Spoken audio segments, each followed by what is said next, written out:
Okay, guys, I'm going to start with a warm up. I'm going to use a yoga block. We could use a foam roller. I'm just going to start to open up the thoracic, up the open into the upper back.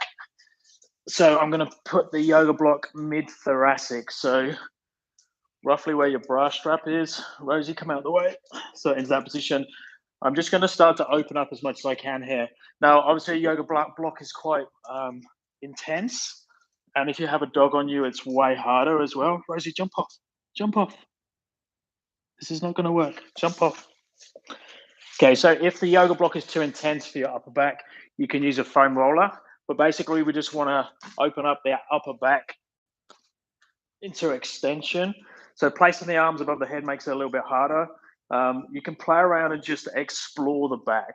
So if you have certain areas that feel quite tight, just spend a little bit more time on that area.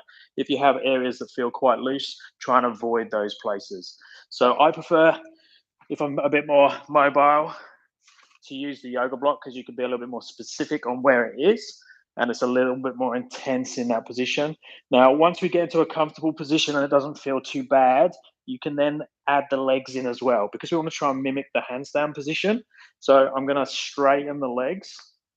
And then when I've straightened the legs, I'm going to tuck the tail under a little bit. So my glutes and abs are on just a little bit. And then if that still feels okay, I'm going to place the arms above the head. So try and get the biceps closer to the ears in that position. So you've got straight arms. So you're trying to mimic as close as you can the handstand position. Now, if you are tight in the upper back, this is going to be way too intense. So just bend the knees, allow there to be a little bit more space throughout the body, and you can have the arms down by your side. So we can do extensions there, open and closing, or we can do holds for duration. But for today, I'm just going to play around and just give you a few different options. Let's see how that upper back feels.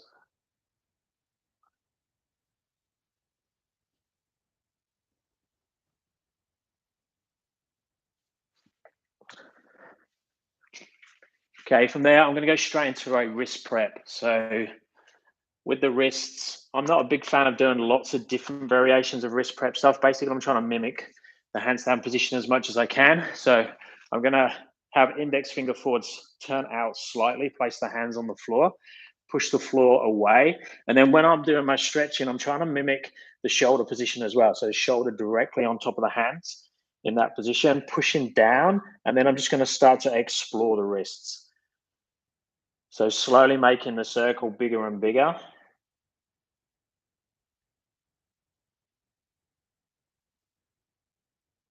And then changing directions.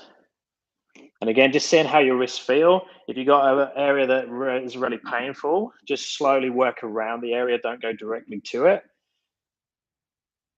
And then I'm just going to start to move the hands around different positions. Now, as I move the hands around, I'm a big fan of peeling the hands up and down. Hey guys, how you doing? So I'm gonna, as I peel, I'm trying to lift up through the palm. So like that. So I'm actually trying to keep the knuckles down and most of the palm down and lift up. So I've got a little gap underneath the heel of the palm. So, and then I'm going to peel all the way up and all the way back down again. So I'm going to get through the fingers and the knuckles, but I'm not a bigger fan of just going where the knuckles are. So I'm trying to peel through the palm as well and different directions. So I'll do that forwards, I do it to the side, different angles. So peeling up and then rolling down as well.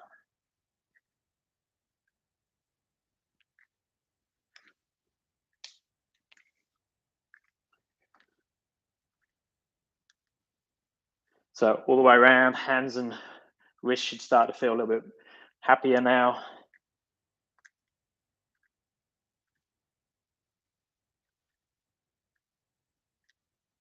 Okay, and then from there, I'm just going to position myself to have my hips directly on top of my knees. I'm going to keep my toes pushed into the floor, and then I'm going to walk my hands out in front of me. Now, as I go out in front, I'm actually going to go up onto fingertips as well, and I'm going to try as best I can, depending on flexibility, but I'm going to try and have the hands in line with the shoulders there. So I'm in that position, hips on top of the knees, toes pushed into the floor. So there, the next thing I do is I'm going to go into a posterior tilt. So I'm going to try and tip the pelvis under as I take the chest down towards the floor. I'm looking at the fingers as well. So that's going to be quite intense on the upper back shoulder area. And then we'll just hold there about 15 to 20 seconds. Just make sure you're not lifting the toes. Try and keep that strong posterior tilt. If you're flexible in the low back, that's going to want to get involved and help you out. So really try and keep tucked under.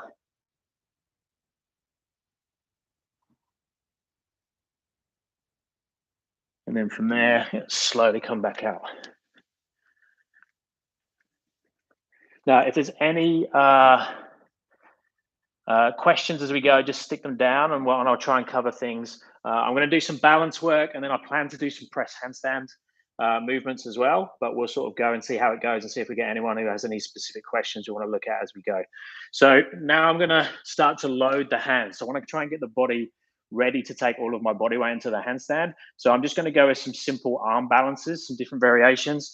So to start with, fingers externally rotated, so create a little bit more space and a little bit more strength there. So into that position, and then I'm going to slowly load the hands with just a standard crow or frog pose. So slowly going forwards, having the knees on the outside of the elbows. And then so just go to tiptoe position. So keep tiptoes on the floor. And then all I'm going to do is see if I can lift one foot up.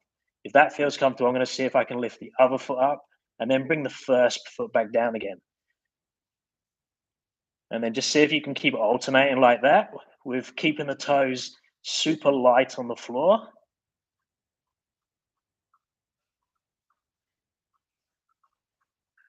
And then come back to squat position.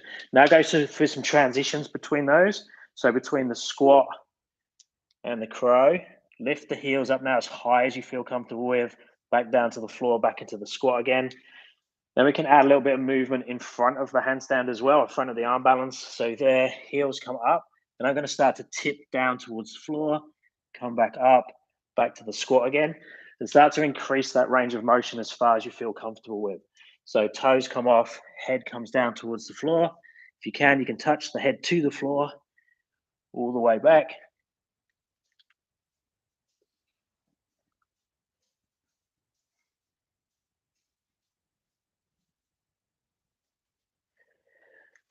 Okay, now we're going to do in a standing position. So with the standing position, we want to look at the good morning. So the question there, how important is core for balance? So basically, we don't want to get to a point where we're doing this and holding in, so really contracting the abs all the time, because that makes it really hard to do anything like mummifies you. So the core, I think of it more as just making a complete line between your feet and your hands, so making your body one segment. But it wants to be where it's like you're not even conscious that it's being involved. So a lot of people, when they think and they first start handstanding, they think that you have to be like this, or they'll practice like the hollow body position where the core is like really on and you can feel that working all the time. That's definitely not how you are in the handstand. Most people, when they're fully relaxed in a straight handstand, once you can balance it, you've got no awareness of your core even being on. So we only need the core when we start to go into harder progressions or harder rebalances, when we use heel pulls and toe pulls and come on and off. You might have to contract a little bit more to create the one segment, but we don't have to like have the core on all the time. Try and relate it to when you're standing. When you're standing, we're not like aware we're doing anything to be here. But if I go backwards like this and I'm on the edge of my balance, now I can feel everything working to keep me in one piece. So we don't need to have the core on all the time, but just use it when we need it. Okay, so with this one, we're in a straddle good morning position. So I'm going to have my feet slightly wider than shoulder. So in that position, then I'm going to take my hips backwards. So my hips go backwards. I'm going to lean forwards. Ideally, I'm going to keep the back as flat as possible. I'm going to come all the way down to reach out in front of me. Hands come down to the floor. I've got that external rotation again. I'm going to come forwards, load the shoulders. Now I'm going to bend the knees, bend the elbows, find that crow position, lift the toes up, take the head down a little bit. I'm showing a bigger movement going all the way down to the floor, but you could just stay in crow and back out again. So an easier version of that would be to do exactly the same, but you keep your toes on the floor, go to tippy toe, and then come back out and back up again. Harder version will be to go forwards more, put more weight into the hands and shoulders, and take the head down as well. So it's basically just playing with your balance on the front and the back, and an easier arm balance and get your body ready to put all the body weight into the hands.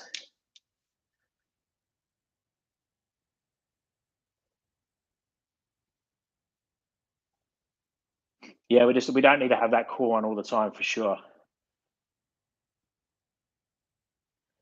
Okay, so let's go now into a more of a handstand position. So we'll just do a walk in. Now we could use a box or you could use a chair for this one. So I'm just going to place my feet up on something. So I'll use a trusty IKEA chair. So there I'm going to go into a push-up position, have my feet on the chair, and I'm rounding my upper back. So I don't want to be collapsed in this position. I want to be in like a positive position. And then all I'm going to do is going to walk in.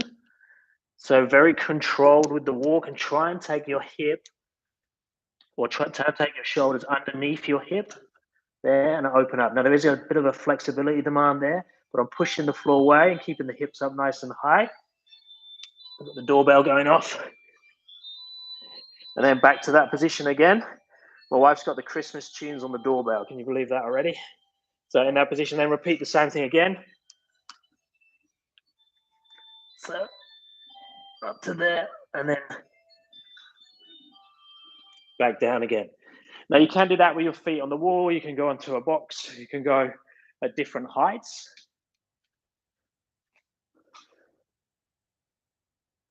Okay, I'm going to cover the kick-ups. I've got a question about kick-ups, so I'm going to cover that in a second when we do the kick-up work. So once we've done that one on there, we can make it a little bit more interesting by lifting the foot up in the air as well. So do exactly the same thing. So walking in, try and get underneath the hips with the shoulders, lift the leg up in the air, trying to push the shoulders open, but notice I'm still looking down towards the floor. Temptation here is to tuck the head, which will feel easier, but it's not easier for balance. For balance, we want to be looking down at the floor all the time. So we can alternate legs there and then walk back out.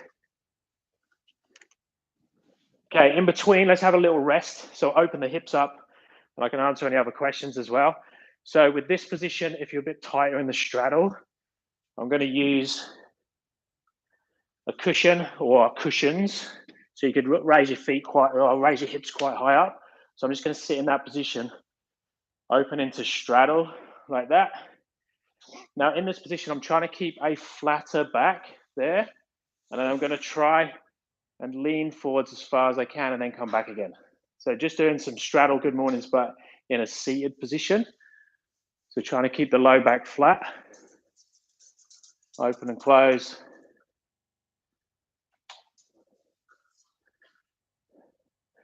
Okay, now I'm going to place my hands on the floor. Now think when you've got your hands on the floor, it's a bit like a ratchet. So I can only go in one direction. I'm only going to go in that direction with the hands, which is going to pull me down slowly. So I have hands on the floor.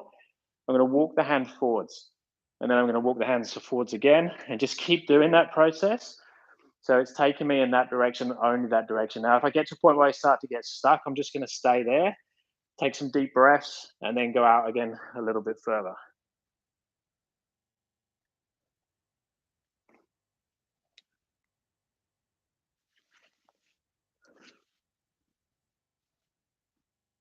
So just go as far as you feel comfortable there. We will revisit this straddle position again because I do want to do some press in a minute. Okay, and then come back out again. So we're going to kick ups next.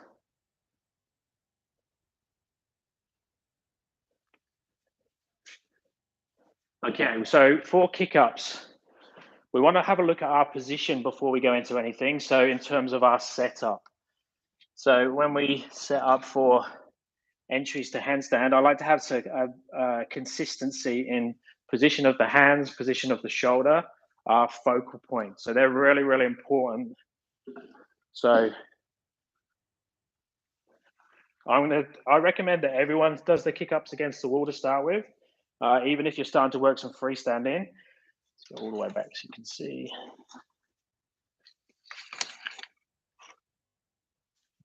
So just to build some consistency and control here, it's actually harder in some ways to do it in front of the wall and not touch the wall. So if you're freestanding, I recommend you do that. Let's go over more so you can see the heels.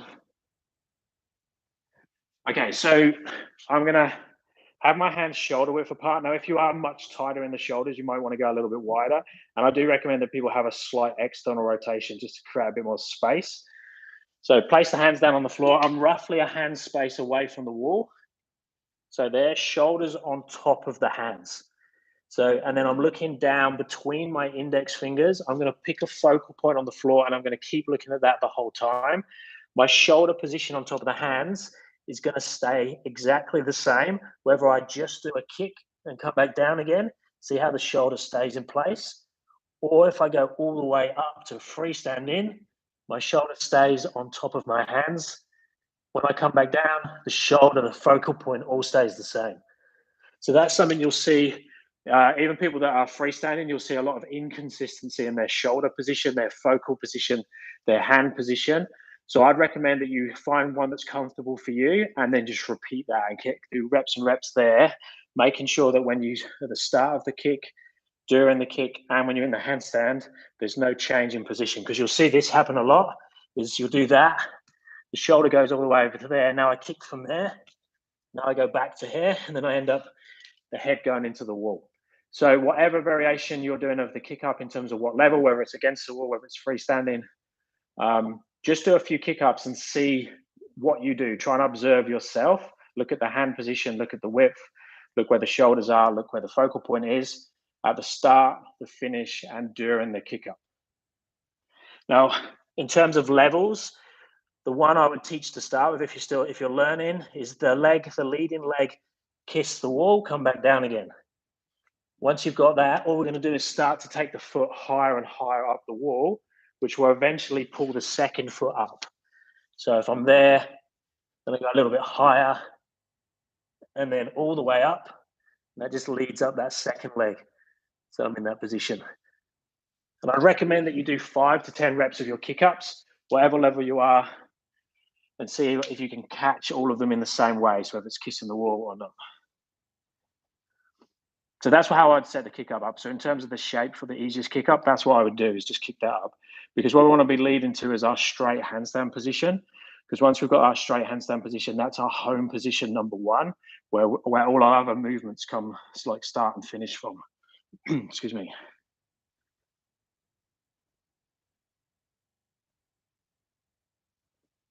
Yeah, so if you have a weak wrists, just check your other mobility. So shoulder, back mobility, even hip mobility. Normally, it's a combination of all those things that puts pressure on the wrist. It's like the weakest link. Go a little bit wider with the hands. You could go on like a yoga mat or something underneath the heel of the palm to decrease the angle. So if I put something underneath the heel of the palm, it makes it easier. You could go handstand blocks. You could go parallel bars. Turn the hands out. There's lots of little ways to make it a little bit easier on the wrist. If you video yourself from the side, you can see how much demand there is on the wrists as well. So whether if your shoulders are really far forwards, it's obviously going to put a lot more demand on them. Okay, so in terms of like the hips and the butt, where your line. So let's just have a look now at the line once we do a kick up. Now, I wouldn't recommend we do too much line work back to wall, but if you just video yourself from the side, so you can see now I'm videoing from the side, is the easiest way to self-assess. So look at that kick up position first, so hands, shoulders, focal point, kick up to the wall or kick up to freestanding, and then see how that looks against the wall. So we're just looking, so obviously you're leaning against the wall. Now someone might be like this, or they might be like this, or like this. So the easiest way of trying to correct the initial kick up handstand position is literally just to make yourself taller. So if I look like this against the wall, if I make myself taller and just try and reach up as high as I can, it's gonna take all the bumps out. So if I'm like this and I stand up tall, that's much easier. Instead of trying to take the hips forwards or open the shoulders, you just get that funky dance. We don't want the funky dance. We want to have consistency in a stacked position. So hands, shoulders, hips, and everything lines up. So that's the kick up, that's back to wall. Let's turn it around now for chest to wall, because I prefer to really work on your handstand line in a chest to wall position and also your conditioning. So we're just going to do 1 60-second hold now. So if you're following along, we want to try this. I'll show you the position and I'll come down and have a look at the questions, but I'm going to time 60 seconds. Now, with the chest to wall handstand position, we want to go as close to the wall as you feel comfortable with, but only have your toes touching the wall. If you have a freestanding balance exactly the same thing, but make sure you can hold for 60. If not, do it up against the wall. So freestanders, you want to be into that position, just trying to hold that for as long as possible beyond the 60. If you can't do 60, go chest to wall for the conditioning, because the priority is the conditioning position. So chest to wall, I would start here in that push-up position like we did with the chair, foot up on the wall, and then just slowly walk in, nice and strong, keep pushing. If you don't feel comfortable, stay further away from the wall into that position there. So I'm tucking the tail under. So abs and glutes are on a little bit more than they would be normally because I'm leaning against the wall. Toes are on the wall only. So I haven't got my chest or anything else touching the wall. It's only toes. And then I need to leave enough energy to come back down. So with the goal being 60 seconds. So I'll put the timer on now. Gives me a rest to have a breather. And also I can have a look through the questions.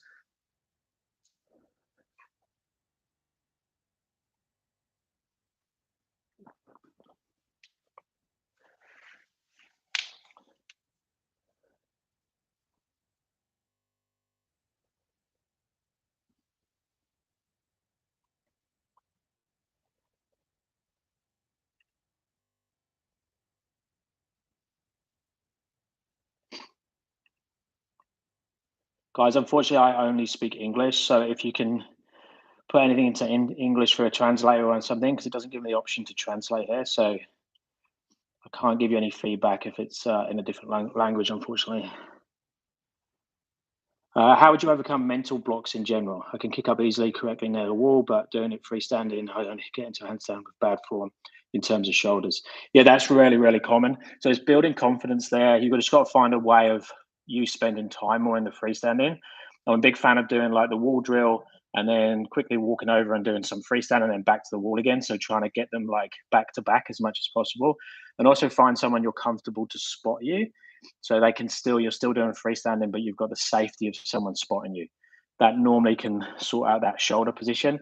I would also get super strong in the toe pull, which I'll go through in a second, because that will just decrease um, the amount of times you fall. It opens up your balance window and allows you to comfortably go slower into the handstand. If your 1 minute chest wall is easy, I would just work on balance. Like do your 1 minute hold, work on your balance now. I would do a 1 minute as part of your warm up, 1 to 2 sets. You could go into like tuck chest wall holds and stuff, but I would still do a straight hold as just part of your warm up, and then move into your balance work. It just means you can whip through the chest wall stuff really quickly and get onto the fun stuff. So I recommend everyone sort of works up to that 60 to 90-second freestanding, and then just use that as part of their warm up, and then just get on with the balance work. Okay, let's just go through the balance section now. So we're going to kick up to the wall. We're just going to use heel pull. So for those of you that don't know what heel pull is, have your nose against the wall like this and pull yourself off the wall using your toes. So my body is stand as one segment. I'm just using my toes to push off the wall, exactly the same as when I'm in a handstand, but I'm just going to use my fingertips. So kicking up to the wall. So exactly the same kick up again. Make sure your kick up on these drills is as good as the kick up when you're practicing the kick ups. So it's like layering, you're constantly doing all the steps. So now make the body into that one piece. So we don't want to be collapsed against the wall. We definitely want to be in one segment. You might need your glutes and abs on a little bit just to connect the torso and the legs together. Push through the fingers, reach up.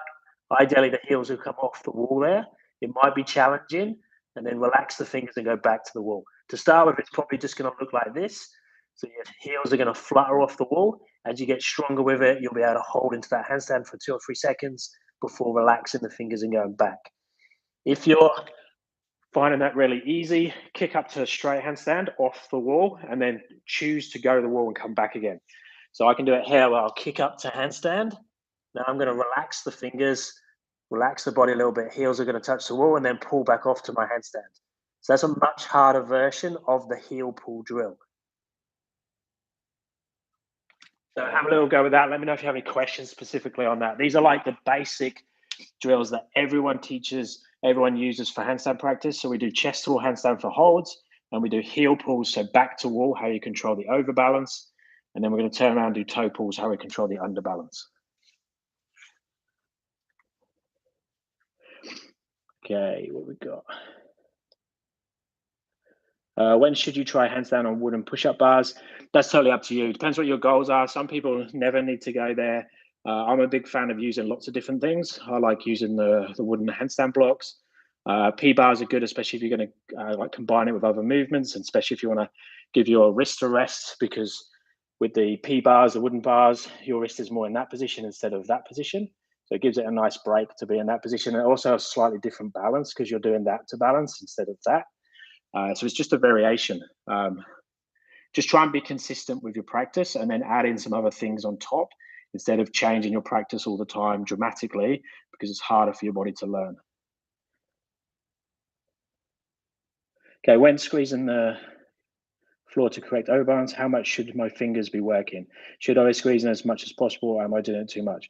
So in terms of that, so that's the heel pull drill we just went through.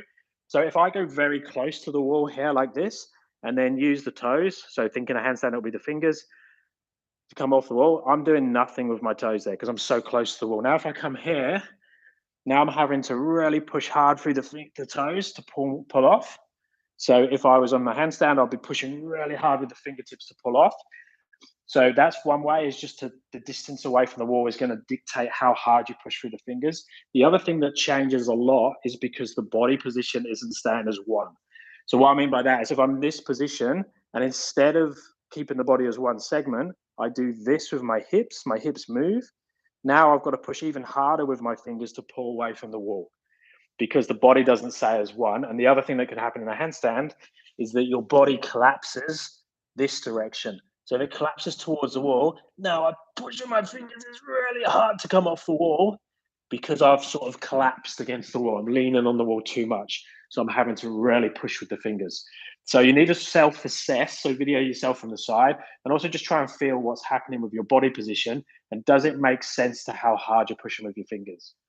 Overbalance is quite a small amount of range of motion unless you start to really arch the body and go into like a Mexican handstand or something. But for most of you, how much you can go this way in a handstand is going to be very little compared to how much you can go in a toe pull in the opposite direction. Okay, how would you build balance for parallel bars and strength for presses? I can do 12 plus handstand push-ups, but still cannot press. So I'm going to go for press in a minute. We'll cover that in a second. Is it wise to both train handstand on the floor as well as parallettes? If I don't have a free handstand, or should I learn to master the floor first? It's up to you in terms of how often you're training and how you want to mix it up. I'm not a big fan of doing lots of different variations while you're trying to learn something because obviously it's hard to get any quality time on each thing when you're chopping and changing. I would try and get like a decent-ish freestyle and handstand before you start to play with parallettes in terms of your regular practice. But what I recommend that everyone does, I get this, all my clients do this as well. So they have their practice, so the things that they're doing in a program, say, and then they have this other stuff that they like to play with. Especially for people that are thinking of going down like the one-arm handstand route. So everyone wants to play with like lifting the hand and doing block walks and doing all these fun stuff. But you just need to do the drills. So once you've done the drills, spend a certain amount of time then playing outside of that. So it's a good way to play with the parallettes is just do the floor handstands for your sets and reps, and then use the parallettes as an addition instead of an alternative. Okay, I'm going to start to run through the toe pulls and then I'll come back and answer any other questions. So if you want to get a good freestyle and handstand, I recommend you become a master at a toe pull. So the toe pull is the biggest catch. It's the thing that allows me to jump up. If I wanted to handstand on this kitchen table here, I would use my toe pull, my shoulder strength and positioning to control a safe entry and exit to the handstand. And it allows me to kick up to handstand 100% of time. So in terms of what I mean by a toe pull, most of you will know this drill, seen this before. So just going to move stuff so I don't kick it. I'm in the process of setting up my garage into a training area. I need to spend some time and money on it and sort it out. So I'm going to have this training space to use. But at the moment, I'm doing here. So you're going to have to put up with the disruption at the moment. So when I go into my handstand, notice my shoulders are forwards and my feet are backwards.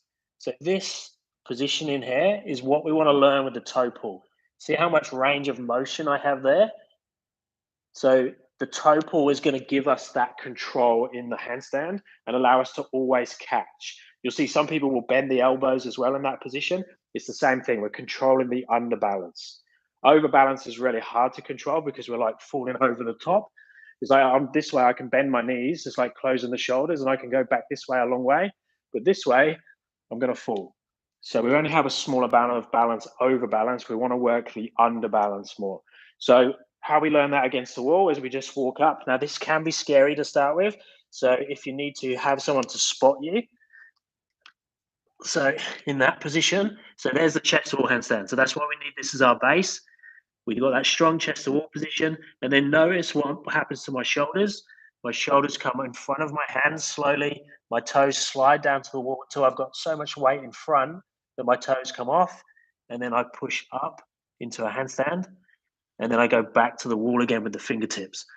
So shoulders, and then the weight's over enough so my toes come off, open to handstand, reach up, fingers to go back to the wall. Now that is going to take some time to do. It's scary. You're going to build confidence. You're going to find that, so common mistakes for that one is that the body doesn't want to come away. So we're scared. So you take the shoulders forwards, but then your body collapses to the wall because if the wall's nice and safe, that way it's scary. The other one is people do this with their hips, which then makes you top heavy, which makes you whip the legs off. So the goal is to just come down with the shoulders, handstand back to the wall. Now that will take you a while to get it. Once you get it, your freestanding handstand is much more likely to be consistent and much longer.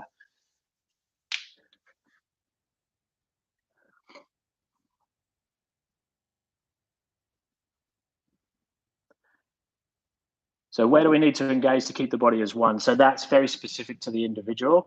So everyone's body likes to move around or collapses in some way. So you get the people that do a lot of like yoga when they're doing lots of forward folds, theirs tends to be through the hips. So they have this hip that likes to move back and forth. Like ex-gymnasts and stuff have a very, normally a good one segment body, but their body tends to be up and over the top. So their hips and legs tend to be over their shoulders all the time. So the shoulders are nearly too open, their hips are on top. Someone who doesn't have good mobility will tend to break through the shoulders and the arms. So they'll look like this when they put their hands over their head. Normally they'll have tight hips as well. So you get this ripple effect throughout the body. So it's really based on the individual in terms of where the body's going to lose the one segment.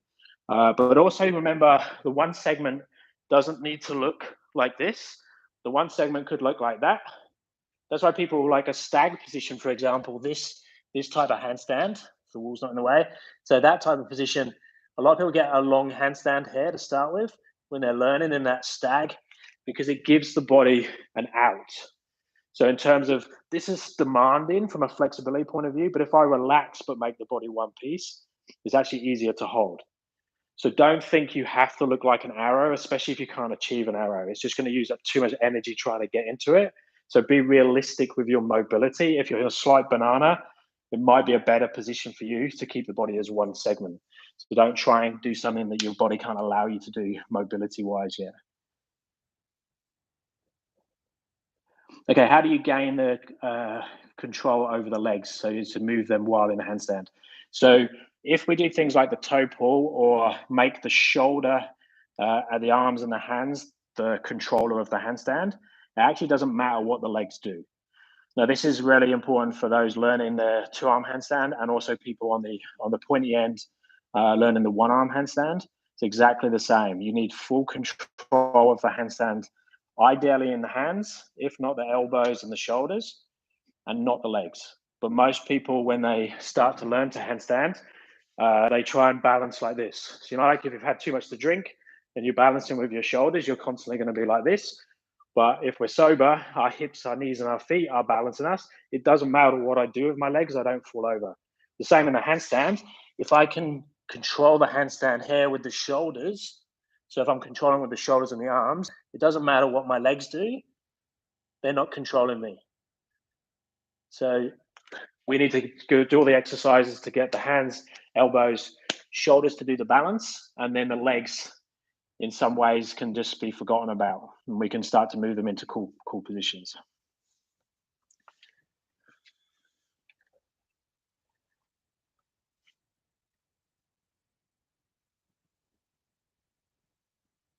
Awesome. I'm glad it helps. I want to do more of these. Some of these I'm going to do where I just do more just of a Q&A session and not do a strict handstand session. Today's I'm trying to make like a bit of a follow along handstand one as well, more so to get more numbers in. So to try and get more people to see the streams. But once we get like some good numbers, I'll just do some Q&As where I just go through questions. I think that'll work really well and get people to send the questions in first. Okay, let's just go through a little bit of mobility now for press. Now, this can be for someone who's just starting handstands because it's good hip mobility, but also for someone who is getting close to the press handstand. So I'm just going to lay down. Let's create a bit more space. Let's come over here. So all I'm going to do to start with is this is as good as assessment as well as a exercise. So I'm just going to lay down on my back and I'm going to go into a handstand position. So I'm relaxed through the core. I'm not doing anything. I'm just placing my arms above my head. Now, straight away, you'll probably have a gap underneath your low back now. So when we go to that position, just see if you can turn your abs on a little bit. You can see that I turn my abs on and it tucks the tail under a touch. So from there, I'm just going to open the legs out. I'm going to allow my knees to bend a little bit to make it a little bit easier and keeping the legs, instead of keeping the legs dead straight. And then I'm going to bring the legs so the feet as close to the floor as possible. As my legs get higher and higher, I'm going to start to see if I can roll through the low back. So now my butt's come off the floor, but my low back is still touching the floor. Now, if you struggle here and end up more like this and get stuck, you can put your hands down by your side, or you could put like a cushion underneath your butt. Where's the cushion also there? So I could put a cushion or something underneath the butt, which gives you like a booster. Now, this is definitely harder for females and males because of the tilt in the pelvis. So just be aware of that. If you're very, very tight in the hips, you might need to bend the knees. But goal with this one would be to go straight legs. Butt's going to start to come off. Low back is into the floor. Mid back is pushed into the floor now because low back's starting to come off. Now, when I get to this point now, I'm trying to keep my butt closer to the floor while I bring the legs the feet all the way over and see if I can touch the feet to the hands while keeping the butt low. And then I'm going to come back. So in some ways, this is even harder, and try and get my mid back, then my low back to touch before the butt, and then sweep the legs round. Now, you might get a bit clunky in the hip as you do this. That's just because the butt can't go backwards because the floor's in the way. But ideally, we're going to keep the legs close to the floor throughout the movement. There's obviously straddle flexibility, hamstring flexibility that's required there. Even the spine needs to be quite mobile to do that one. But use that as an assessment to work out how squished you can make your body when you go through that shape of the press handstand. So the straddle press handstand.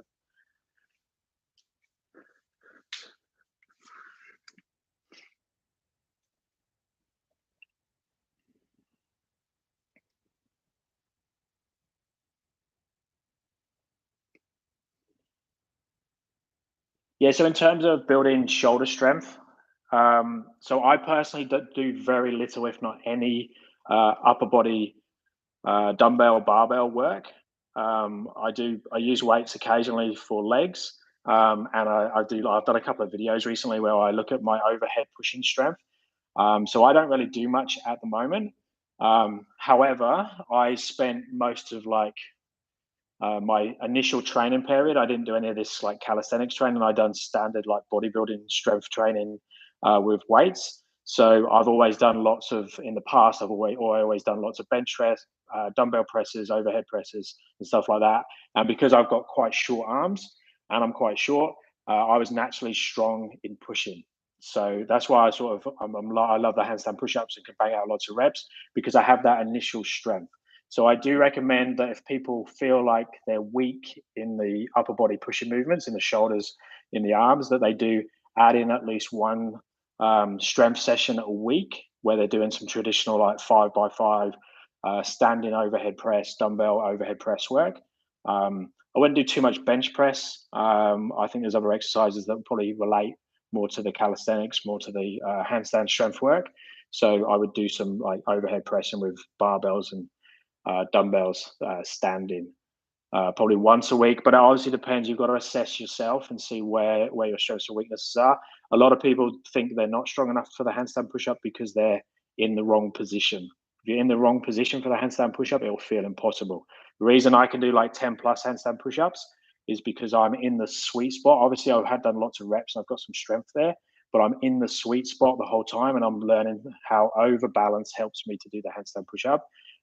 It's not, I'm not 20 times stronger than you because I can handstand push-up and you can't. Most of the time, it's technique and just getting in the right position, and then fill in some small gaps with some strength if you need to. Okay, let's go back to that press one. So with the press position now, so we looked at the movement. We went through the direction of the press. Let's do exactly the same thing on the wall now. Now this one's going to give you again, like assess how close you can stay to the wall while you do it, and just go through that path. So I'm going to start with the hardest version first. So this is for you if you're close to your press handstand, if you have a freestanding handstand. But the best wall drill for you to give you a bit of an assessment through the whole range of motion is to kick up to handstand. So I'm going to kick up to freestanding handstand. I'm going to open to straddle till the butt touches the wall. Then I'm going to come down till the low back touches the wall. No weight on the wall, just touching. Mid back touches the wall. Upper back, bring the feet in. Tippy toes touch the floor. All the weight's still in the hands and shoulders. So if you can do that, you should be very, very close to a press handstand or have a press handstand. That I can do it because I can bang out press handstands. I can do that quite comfortable and talk through it because I coach it a lot as well. But that is ridiculously hard if you're missing any of those steps. You'll just fall into the wall, you'll fall down because you're not in that sweet spot continuously. So easier version, so if you can't do that one, is to do exactly the same thing, but lean on the wall more. With this one, externally rotate, turn the hands out even more, have them a little bit wider. Just be careful of the wrists. So exactly the same thing now. I'm going to kick up, but this time to the wall. Then I'm going to open to straddle, butt's going to go. So I'm actually leaning on the wall now. Then I'm going to come down low back, mid back is touching. Now I'm going to try and push into the wall with the upper back and come down till tippy toes touch. So exactly the same thing. You're going through that range of motion that we just went through on the floor. It's exactly the same as that one. But most of you are going to be pushed off the wall or by your positioning. So you'll have too much weight this way and it will push you off the wall. So that's going to show you your press handstand path. And then you have to work out whether you need to fill the gaps with control, with positioning, whether it's mobility, strength. It's all going to be very individual then on what you need to work on for your path for the press handstand.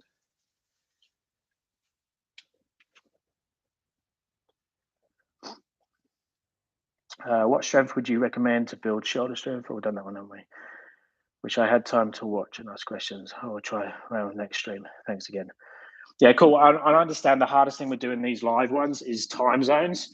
Because I know I had some people in Europe and stuff that wanted to come on, but it's like middle of the night there. So I'm just going to do them at different times. And then I'm going to start to put some posts up where you guys can ask questions. And then I'll cover it in the live sessions, whether you can make it on time or not. Please show some drills to learn bailing out of a handstand.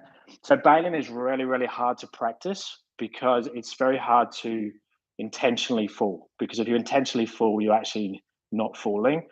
So I would just be training toe pull and heel pull work up against the wall, stepping off the wall and try and come down to your feet. And then if you're comfortable freestanding, in terms of kicking up to a freestanding hold, but you're not comfortable, like you're scared of bailing, then I would just go to the grass, to the park, to the beach, somewhere like that, where you're not scared of falling so much, and just play with kicking up and falling over and stuff like that. It's really, really hard to specifically do anything. It's just something with your handstand practice that will slowly get more and more, you'll get more and more comfortable with. Normally, people that are really scared have got lots of gaps against the wall. So the heel pulls and the toe pulls, and just get someone to spot you on the toe pulls. And once you get that up stronger, the worry of falling will go away, and you'll be able to control out of it already because you'll build that mobility and shoulder control where you can come down a lot slower.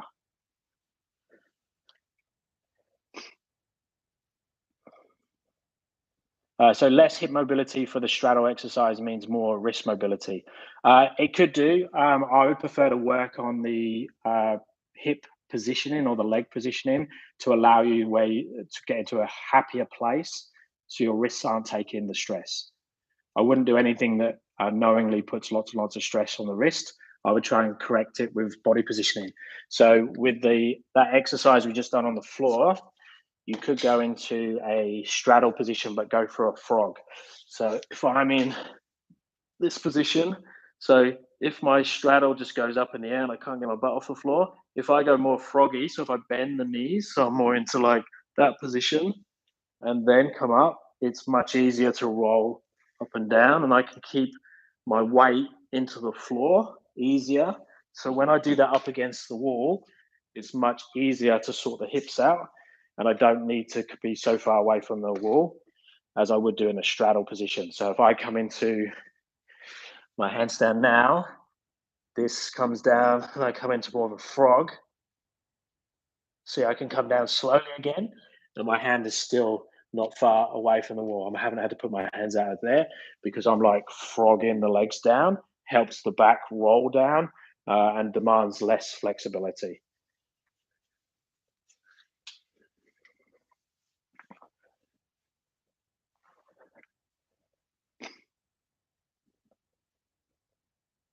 Now, is anyone who's on live any other questions before we finish? That's sort of everything I wanted to go through today. I'm still sort of trial and error with these lives to see how I can help you guys the best. I'm trying to then give me ideas for content I can create that's going to help more and more people.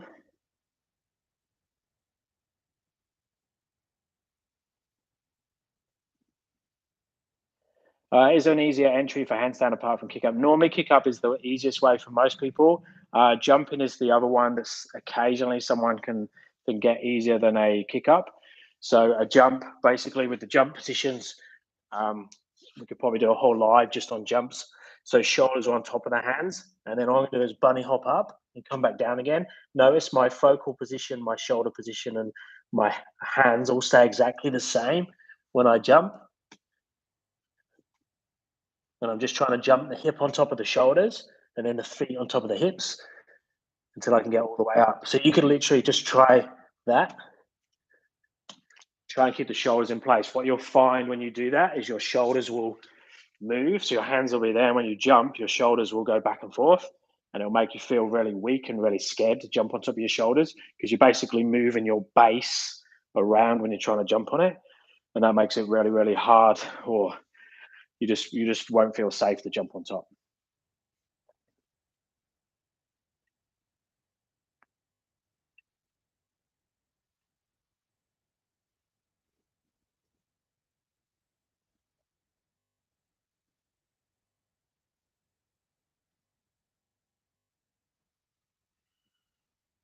Awesome, thank you. Glad you're enjoying the channel. So I'm going to leave it there, guys. I'm going to switch off now. Make sure though you comment with any. You'll be able to comment on this once it goes up. So if you're watching it when it's not live, stick any comments down, and I'll try and include it in the next live. And I'll just do a Q&A one next time, I reckon. So not try and teach a class and just come on, and then I'll answer all the questions on the live, even if you're not live. So I'll get all the questions together first and then go through them, and then obviously cover any questions as we go. So I'm doing all these for free at the moment. The idea is to get to the point where I make it donation based. So the donations will go towards building the YouTube space. So I'm going to have an area that I can do all my YouTube videos, converting the garage into a training space where I can do these lives and stuff. So I've got a buy me a coffee link up in the description, where if you want to contribute at all, any money I get from that is going to go towards the YouTube space and my YouTube channel to try and fund an area where I can just make good content. And because at the moment I'm having to move stuff around to make this work. So the live session is the time doing the live plus the jigging around in here. So it'd be great to have a space where I can just do the content. But let me know if you have any questions, and we'll cover them in the next one. Great to speak to you all, and have a great day.